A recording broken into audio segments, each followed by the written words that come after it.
Hi, I'm Barb Price. I grew up in Arcadia, a small town in Northwest Ohio. After graduating from high school, I moved to Columbus to get my bachelor's degree in business administration from Ohio State, majored in human resources, and worked in human resources for several years. I got married, and my husband and I moved to Clintonville, and that's where we've been living ever since. We really like it.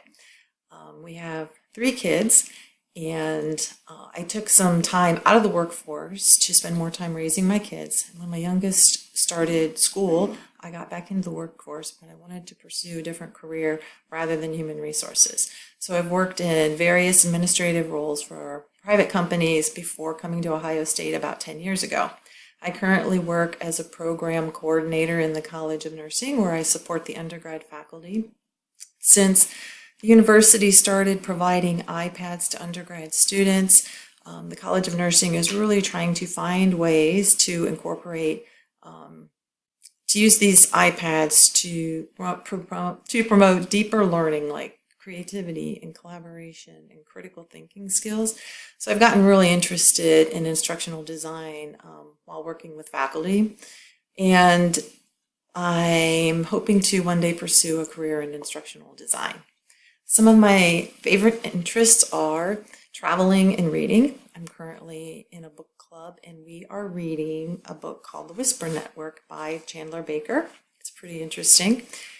Some of the favorite places that I've traveled to in the U.S. have been the national parks, like the Rocky Mountain National Park in Colorado and the Redwood Park in California. They are so beautiful. I love to go hiking there. And I'm due to limited budget and vacation time, I can't travel quite as much as I would like, but I'm hoping maybe this summer or next summer to be able to travel to Europe. My favorite travel has been about 15 years ago. I had the opportunity to travel with a group of people from Samaritan's Purse to take humanitarian aid to children and refugee camp in Algeria. And I would love one day to be able to take another similar trip involving humanitarian aid, perhaps for a longer period of time. I'm really looking forward to watching all of your introductions and getting to know everyone this semester, and thanks for watching my introduction.